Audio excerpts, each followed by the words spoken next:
नमस्ते, प्रणाम। स्वागत है एक बार फिर से आज की कहानी पाठ में। पूर्व सूचित था, सुबह में थोड़ा देर से ही अपडेट किया था कि आज की कहानी है रेणु जी की कहानी, फणीश्वरनाथ रेणु की कहानी। बहुत प्रसिद्ध कहानी है उनकी, बहुत चर्चित कहानी है, पंचलाइट। वर्ष 2017 में ये पंचलाइट पर एक मूवी भी बन चुकी है। प्रेम मोदी जी उसके डायरेक्टर हैं। तो कहानी आप सबने पढ़ी है, सुनी है। फिर से कहानी बार बार पढ़ने की ही चीज़ है, कहने और सुनने की चीज़। दूसरा, रेणु जी का ये जन्म शताब्दी वर्ष, रेणु जी का ये जन्म शताब्दी वर्ष भी है। 4 मार्च 1921 को रेणु जी का जन्म हुआ था और 11 अप्रैल 1977 को उनकी मृत्यु हुई थी। गोपाल जी आ गए हैं। नमस्कार गोपाल जी।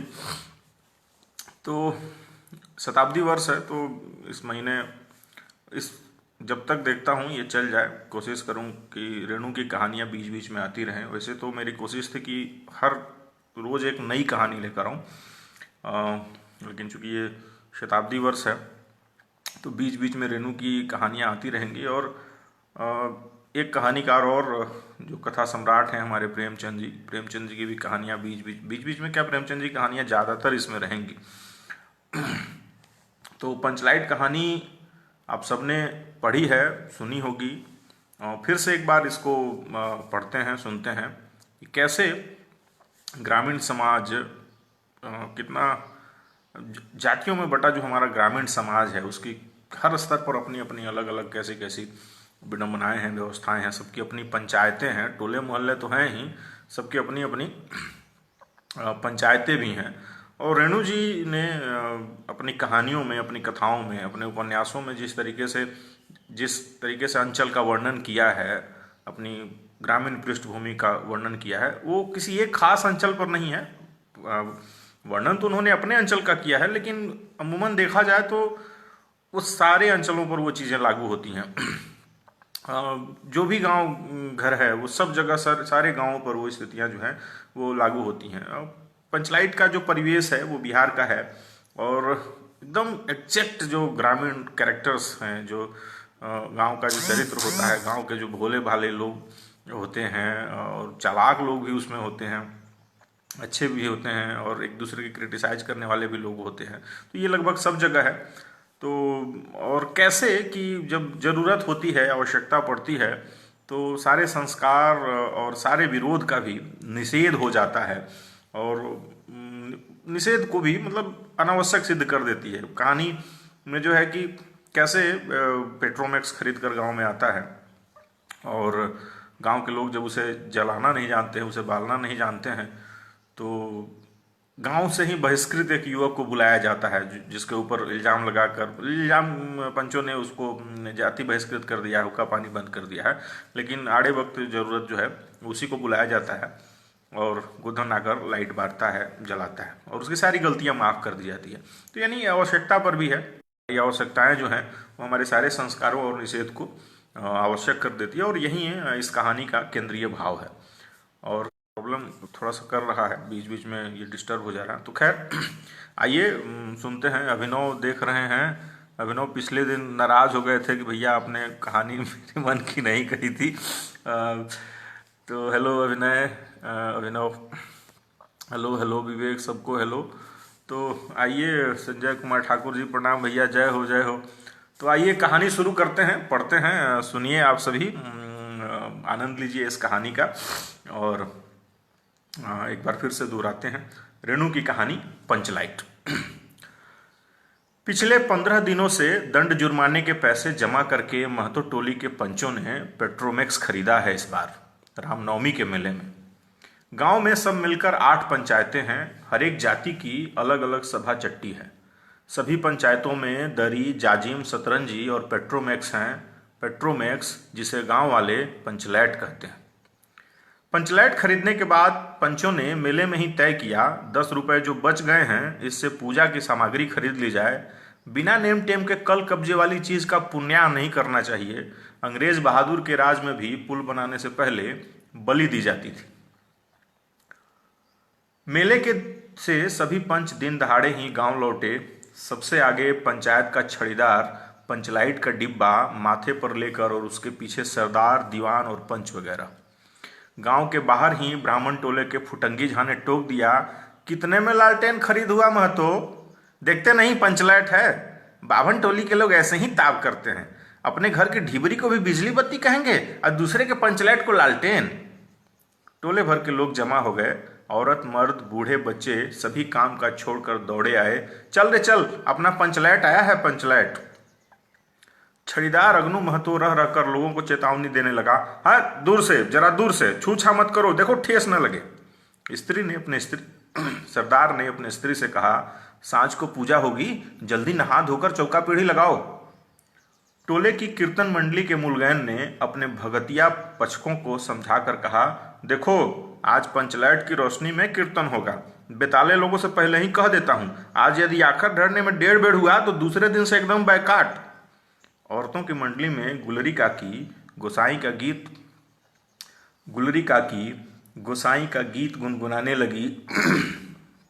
छोटे छोटे बच्चों ने उत्साह के मारे बेवजह शोरगुल मचाना शुरू कर दिया। सूरज डूबने से 1 घंटा पहले से ही टोले भर के लोग सरदार के दरवाजों पर आकर जमा हो गए। पंचलाइट, पंचलाइट, पंचलाइट के सिवा और कोई गप नहीं, कोई दूसरी बात नहीं। सरदार ने गुड़गुड़ी पीते हुए कहा, दुकानदार ने पहले सुनाया, पूरे 5 कोड़ी 5 रुपया।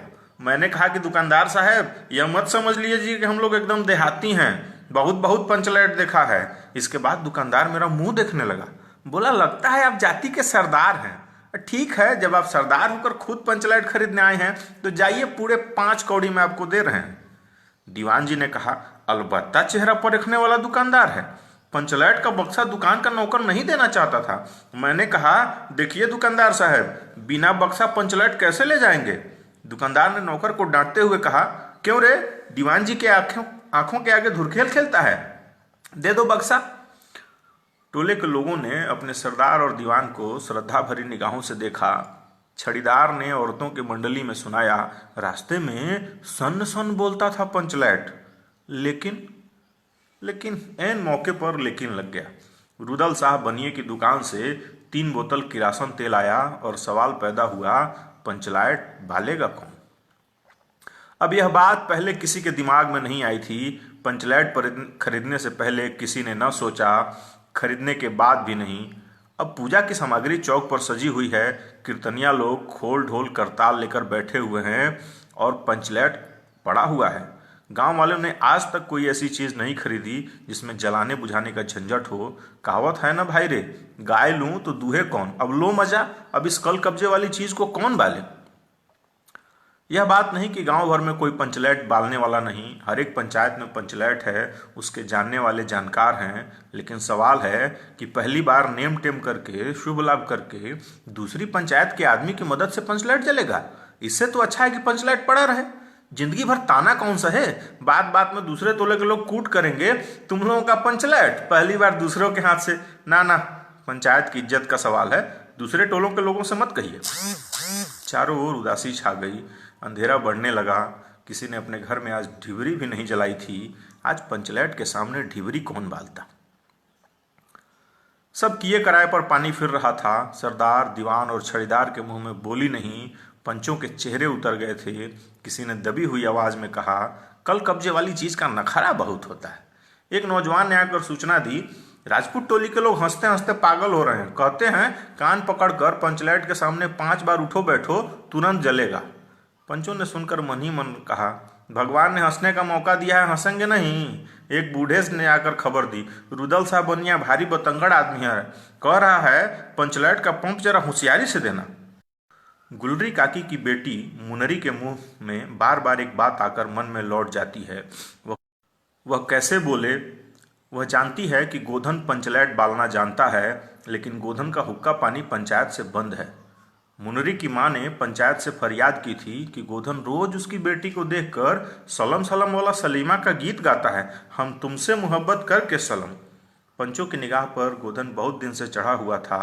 दूसरे गांव से आकर बसा है गोधन, और अब टोले के पंचों को पान सुपारी खाने के लिए भी कुछ नहीं दिया। परवाह ही नहीं करता है। बस पंचों को मौका मिला, 10 रुपया जुर्माना, न देने से हुक्का पानी बंद। आज तक गोधन पंचायत से बाहर है। उससे कैसे कहा जाए? मुनरी उसका नाम ले कैसे ले? और इधर जाति का पानी उतर रहा है।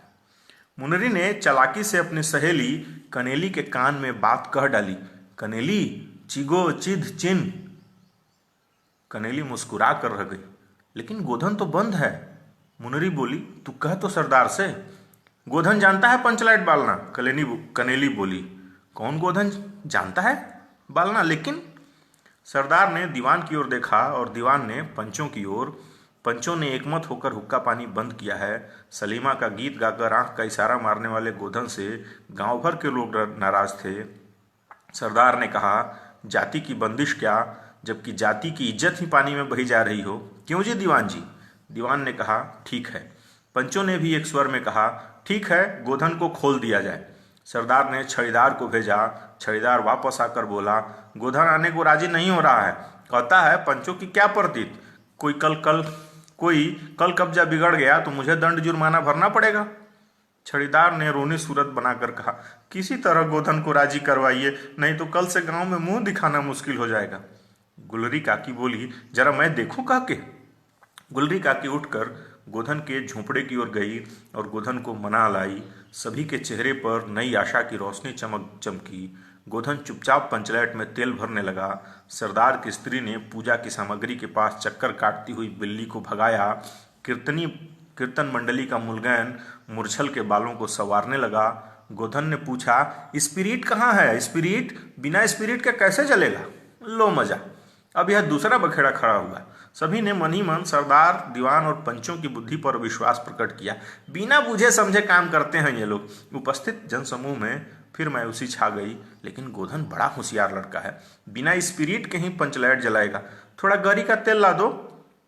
मुनरी दौड़ कर गई और एक मलसी गड़ी का तेल लेकर आई। गोधन पंचलाइट में पंप देने लगा।